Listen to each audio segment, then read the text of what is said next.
Today, and thank you so much for joining us for today's webinar. My name is Claudia Gervais, and I'm an associate here at Porter Bryan and will be your moderator.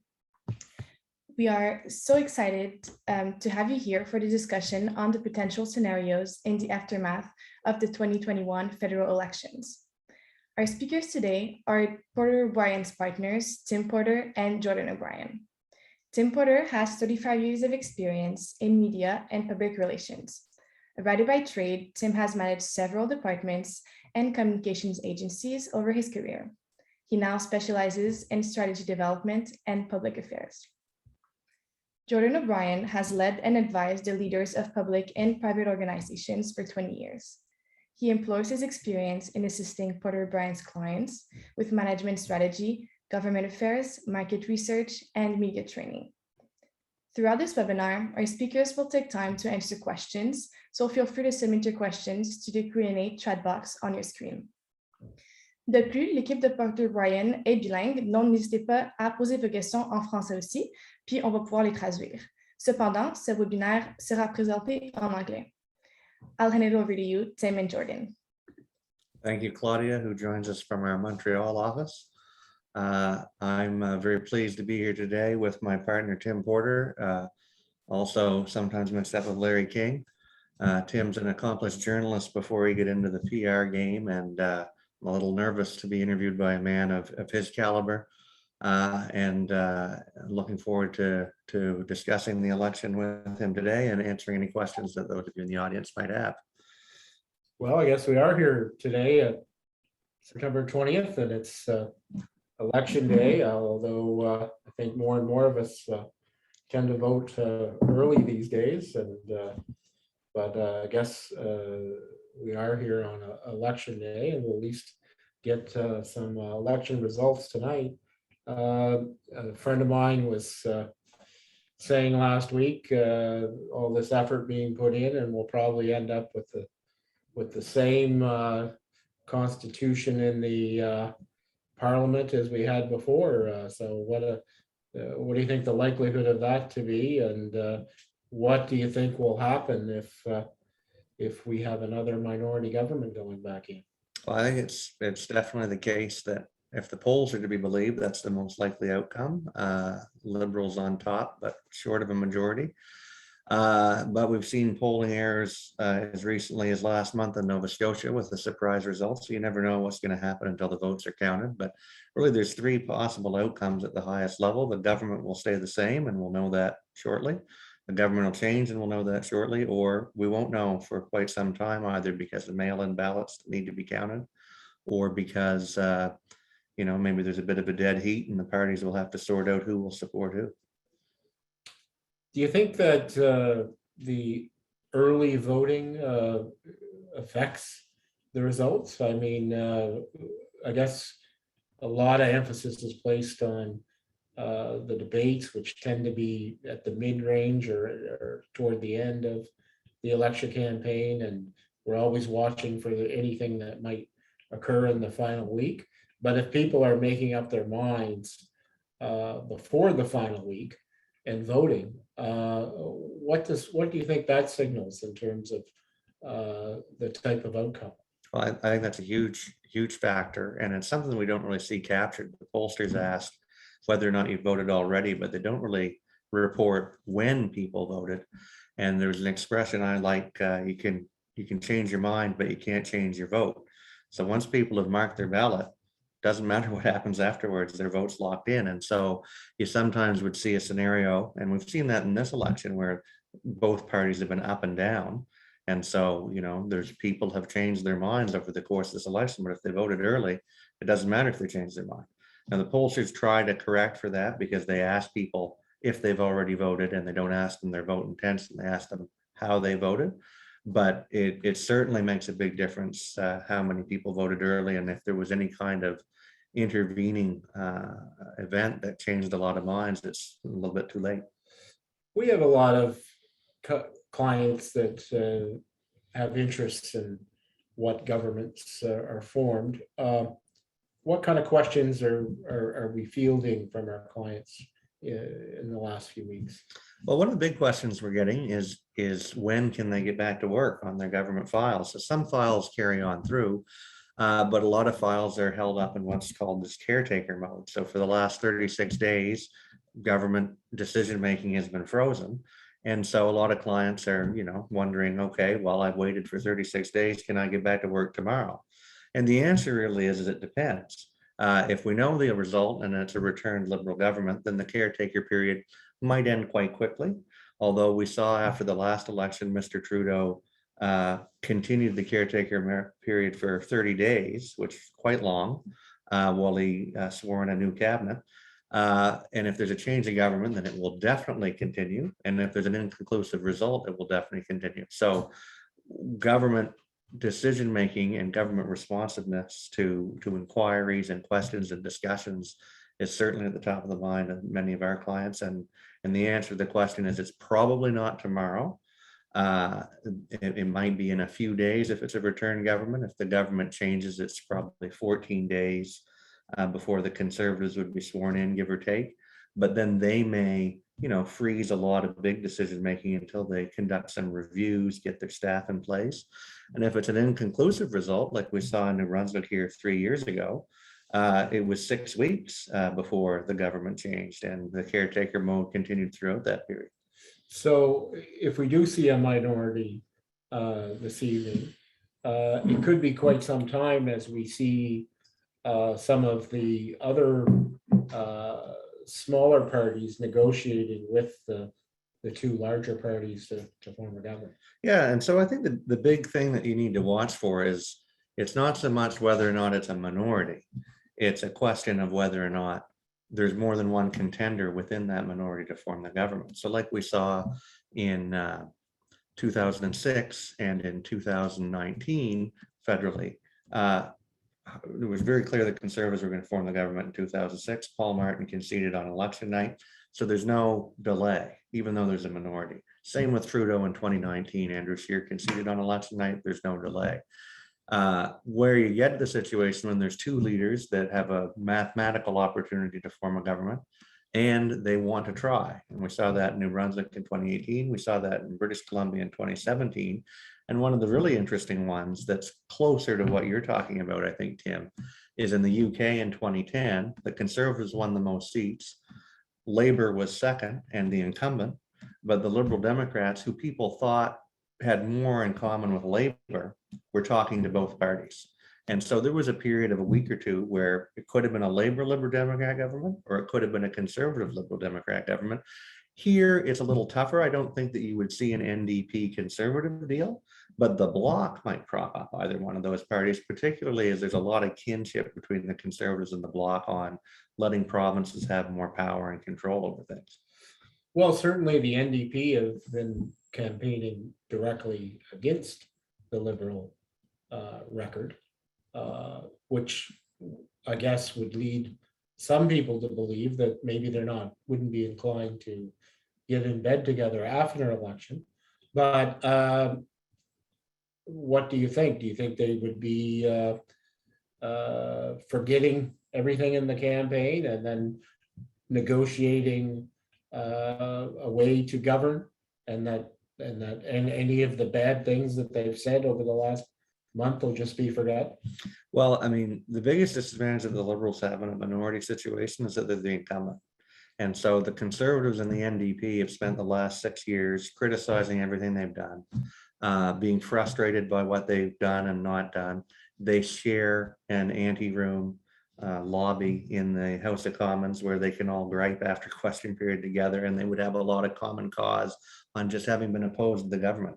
That was something I saw firsthand after the 2018 election in New Brunswick, where the Liberals and Greens, from an ideological policy perspective, were pretty close. But the Greens had just spent so much time being frustrated by the Liberal government. If the Liberals had been coming from opposition in that situation, it wouldn't have been a problem. But can the NDP see past what you just described, not just the last 36 days, but the last 6 years? And it will be tough.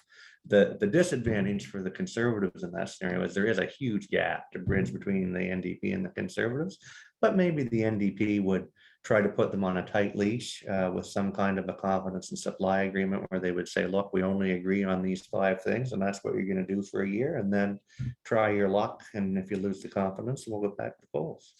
It seems more and more apparent as we've seen elections over the last few cycles that really were, Canada is so vast and so large, it almost appears like we have 5 separate elections going on where the regional issues are quite different. From the Atlantic to Quebec to Ontario, the prairies, and then you have BC, and they seem to have issues that are quite different, and the party support, the party alignment is quite different. How do you see that shaking down? We here in the Atlantic provinces, it's largely a 2-party system, and sometimes a third party will challenge here or there. But much different dynamics as we look across the country. Very different. I mean, I don't want to belabor it by going province to province, but there's lots of provinces where it's a 2-way race and different types of parties involved in that 2-way race. Sometimes it's a 3, sometimes it's a 4. The other big factor in this election, I think, is the People's Party. There's a poll I saw yesterday that has them in 2nd place in Alberta. And it's a distant second, and it's basically a 3-way tie for second with the Liberals and the NDP, but they were in 2nd place. What does that mean? Is that translate into seats, or are they just a spoiler? That'll be a very interesting thing to watch tonight. I think in Alberta, rural Ontario, and parts of Quebec in particular, maybe to some extent here in New Brunswick, there's certainly a chance for the People's Party to be the spoiler in the Miramichi riding, for example. But you're totally right. And even within those regions, so in Nova Scotia, they just elected a brand new Conservative government in a province where 10 out of 11 seats are Liberal. Are there some coattails there? Newfoundland, is it a 2-way race or a 1-way race? Because I mean, the Conservative Party, the big fight between Danny Williams and Stephen Harper, I think still has some currency in Newfoundland. I don't know how much opportunity the Conservatives have there, but there's some big races between the NDP and the Liberals, and a few ridings in Newfoundland, one of which they had held in the last election. But that's a completely different story in other provinces, like the NDP be a non-factor in PEI in New Brunswick. Yes, but we'll be watching tonight for the NDP in British Columbia, in Ontario. We'll be watching the Bloc in Quebec. And I guess the Greens have collapsed. They don't seem to have taken on any national profile. They seem to be a factor in a few ridings, notably here in Fredericton and perhaps in Toronto and BC, but they certainly are not the party that the NDP are. No, absolutely not. I mean, the NDP traditionally would have held more seats than they hold right now, setting aside their high water mark under Jack Layton. It would be normal for the NDP to have 30, 40 seats as opposed to the low 20s where they are now, and they have room to grow. But it's interesting, to your earlier point, in BC, a lot of the NDP growth opportunities and ridings that are held by the Conservatives, because outside of Vancouver, in competitive ridings, it's usually a 2-way race between the Conservatives and the NDP. In Ontario, it's mostly at the Liberals' expense, though there's a few seats where the Conservatives would be in the mix there as well. So what do you think the factor of provincial politics will be? Notably, there's, and I guess this leads to my next, subject, which would be the pandemic. But notably, there's a number of Conservative premiers that have had some issues managing the pandemic over the last little while. And what do you think the impact on, say, Erin O'Toole will be with that factor of what's going on with those premiers in those Conservative provinces? I would say there's 4 provinces where the provincial politics is a real big factor. Probably there's others as well, but we'll start in Alberta, which is the best example of what you were just talking about. Jason Kenney's in a complete crisis mode. There was reports last night that a sufficient number of riding presidents were prepared to sign on to a letter that would trigger a leadership review. So I mean, it's wild there, and I think that that explains the People's Party's numbers in Alberta. A significant portion of the provincial Conservative caucus is completely offside with Jason Kenney and indirectly Aaron O'Toole. In Ontario, Doug Ford, who had a huge surge of popularity early in the pandemic, his numbers have really declined significantly, and that's perhaps a challenge for him. Two other provinces unpandemic related. Francois Legault in Quebec is incredibly popular and came out last week and basically said the only parties that that you can trust are the Conservatives and the Bloc. The other two are, too federalist and too dismissive of provincial powers. And then, and as I mentioned before, I think it's really interesting to see what happens in Nova Scotia. There's a huge honeymoon for the provincial Tories right now, as there usually is at a change of government. And does that translate into federal votes? So management of the pandemic was obviously going to be an issue in this election campaign. And I think the Liberals went in thinking that they had a good record on that. Do you think this is going to be a referendum on that issue, or have we moved on to other issues and that's taken a backseat? I don't think that that's too far into the front window at all. And I think that that's to the disadvantage of the Liberals for the most part. I think generally speaking, people are satisfied with the handling of the pandemic by the federal government. Doesn't necessarily translate as much into the provinces. But that really hasn't been the issue. I was kind of surprised that one of the most divisive issues about this pandemic that falls in the federal jurisdiction is CERB and these payments to workers that have been displaced. And one school of thought, which the Conservatives would align with, is that this is causing huge labor shortages. And you see that with restaurants that are begging people to come to work and so forth. Whereas the Liberals and the NDP think that those benefits should continue. In the NDP's case, they think they should maybe even become permanent.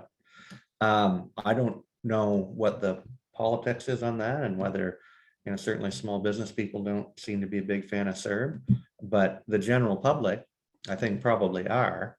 And I don't know why the Liberals didn't try to make more of an issue over the Conservatives would stop CERB and we'll keep it going. Maybe that wouldn't have been a winner for them based on their polling. But the Liberals tried to make this almost a referendum on childcare at first, and they obviously went to great lengths to try to get those 8 deals signed that they had signed in the weeks leading into the election. But this has been a weird election. I mean, often it's cliche to say, oh, it was a Seinfeld election about nothing, but I don't know what this election was about. Do you? Well, the Conservatives in the last few days have been advertising quite heavily, suggesting that Justin Trudeau was wrong to call the election. Yes, that's for sure. So, and then I've noted also, there's been some other kind of fringe issues that have tried to be brought up, like, in some ridings, particularly the one I live in, the gun issue is full front and center for the Conservatives. And all the information is about the handling of the gun registry by the Liberals. And in conversely, on the Liberal side, I get information on affordable housing and the fact that we need more affordable housing to help the homeless issue and various other things. So they seem to be campaigning in fairly divergent issues. Yeah, for sure. Well, there's no question. And I don't think either of them have had their issues catch fire. Right. And also they seem to be some archaic issues, like with gun registry. And I think, abortion access has also been one that comes up from time to time. And these are issues that just keep, the buttons keep being pushed on those issues, even though we've been debating them and talking about them for 20 years. Or more. I mean, probably the 1988 election was when we first started talking about guns and abortion in a big way in federal elections. It is a little bizarre. Also, I wanted to mention, like, obviously what happened in August was the fall of Afghanistan. And what factor do you think international relations, and in particular Afghanistan had on this election? Well, I mean, that was an unmitigated disaster, I think, by all accounts. I don't know where that comes down in terms of, it was very topical for a week or so, and it seemed to have left the public discourse. I haven't seen that in the news for quite some time now.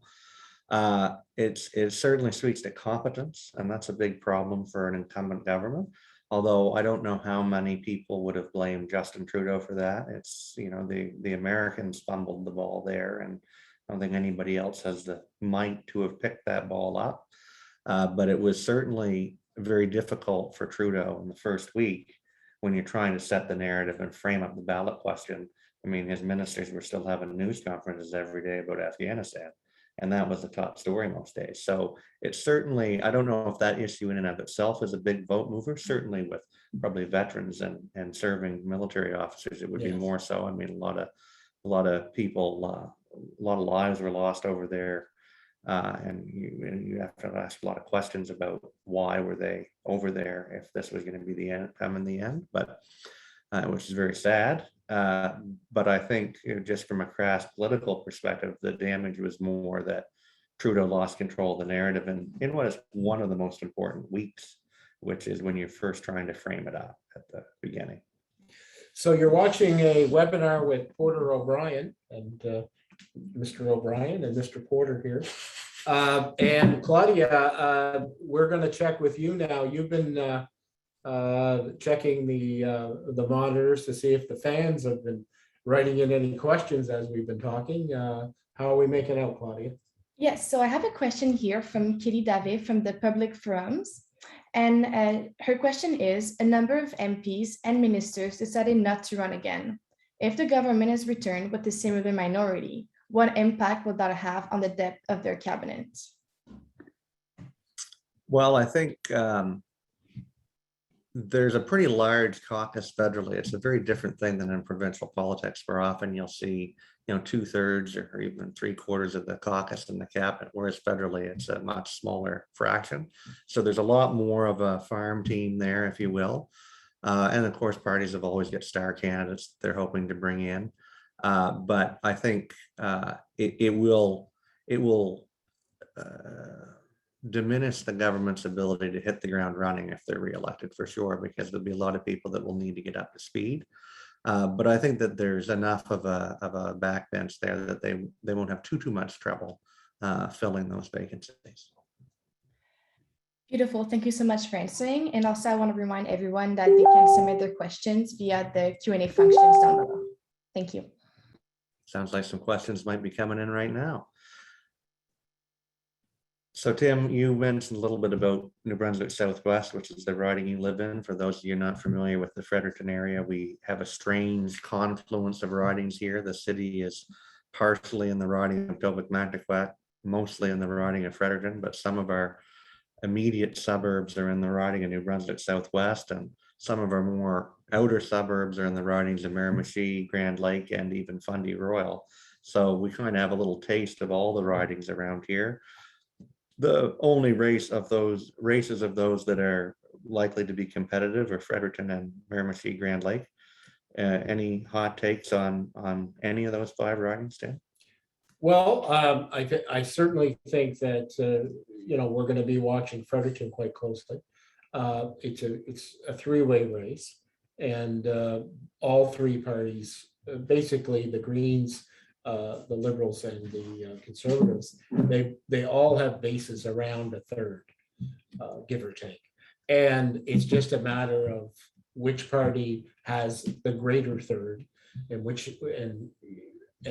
we won't know until, you know, all the votes are counted. I would say that, you know, there's a strong possibility that the Conservatives might have the edge this time because of the vote split. The other riding, you know, that I think I'll be watching is St. John, which is an interesting race. And I think that the Miramichi race with 2 former MLAs going head to head, and whether there'll be any third parties that split any of their vote. will also be of interest. The other races, I guess, I'm not sure if they're going to be as interesting to watch. I'd say, we're probably looking at status quo on a lot of them.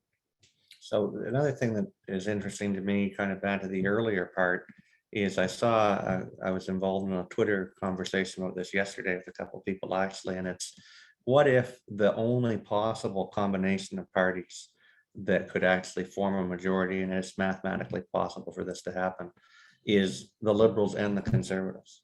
And I mean, that's not something we've ever seen here.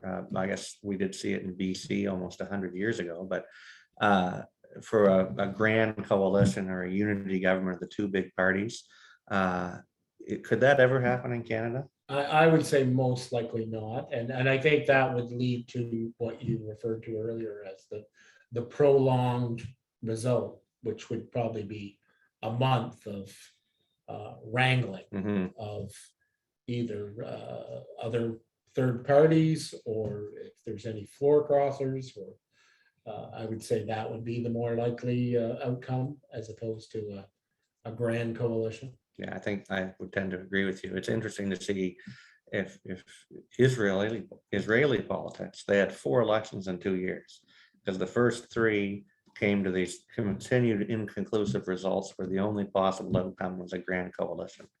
After the third, they formed one, but it split the largest opposition party in 2. And then it lasted a very brief time. And then they had a 4th election. And this bizarre culmination of parties of the far left and the far right, some in the middle, came together to prevent a 5th election. What do you think the likelihoods are if it gets to a situation where the options are a Liberal Conservative deal or another election by Christmas? Where do you think we end up? Oh, I would say an election. I think you get into these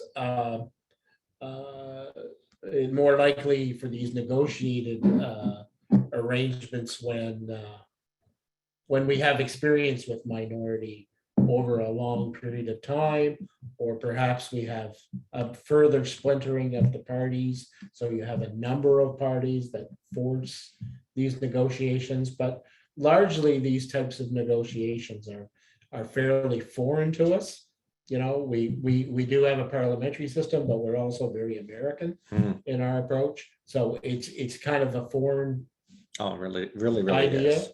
So it would have to be forced on us over time, I think. Yeah, I totally agree. There's almost an allergic reaction to the idea of a coalition government in this country, and we saw how effective Mr. Harper was able to be in 2008 when Dion and Layton tried to do a deal, and he was able to portray that as very illegitimate, though you see it quite regularly in other parts of the world.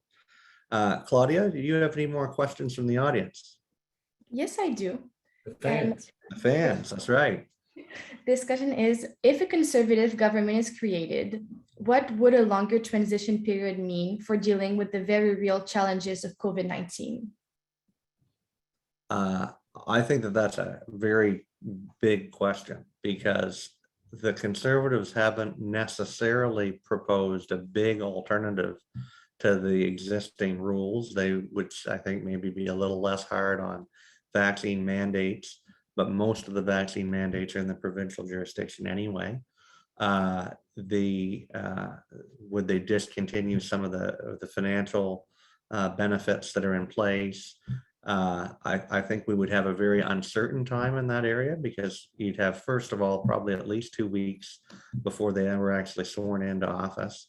And then I think you'd see status quo for a while they undertook a review, and we would all expect something to change, but I don't think we would necessarily know what that change would be right away. I don't know if you differ on that, Tim. I think Conservatives are really struggling with where they should be on this issue. I mean, you would think that Conservatives would be more for very stringent rules, and in terms of ensuring that there isn't a lot of access to the virus.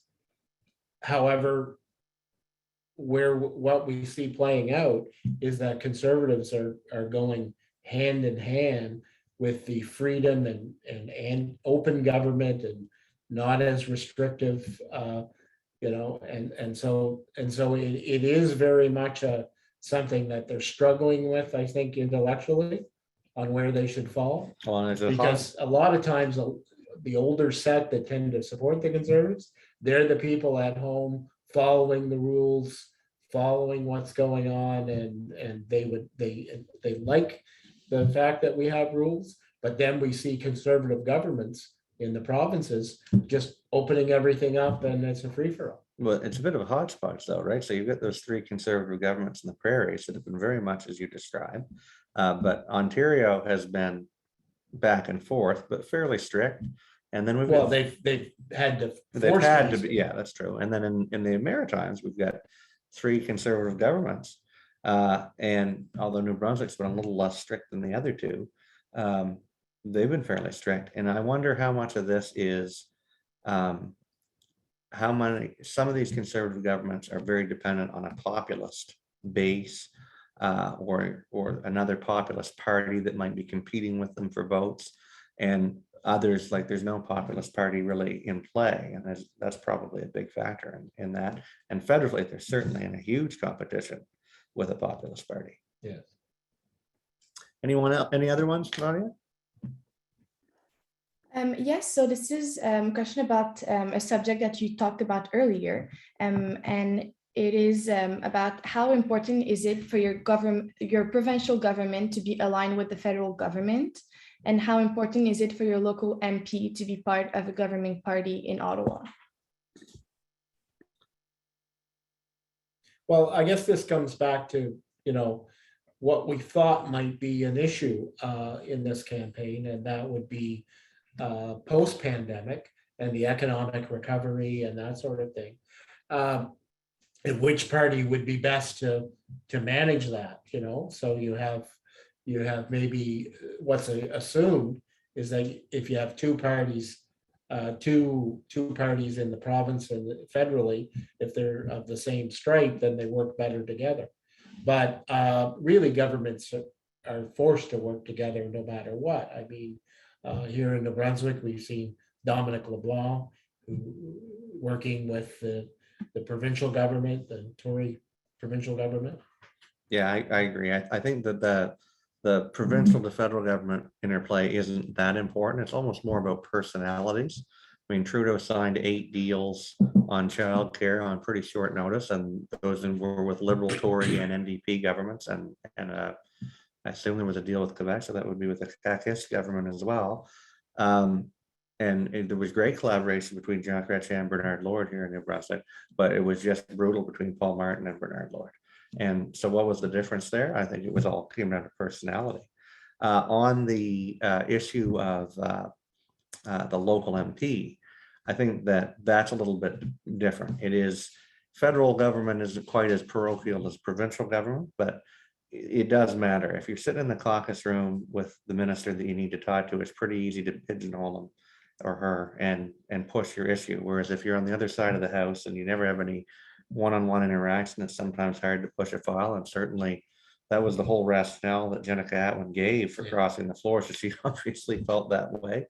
And I think that is true to some extent. Is obviously always better to be on the government side. Okay. Back to you, Claudia.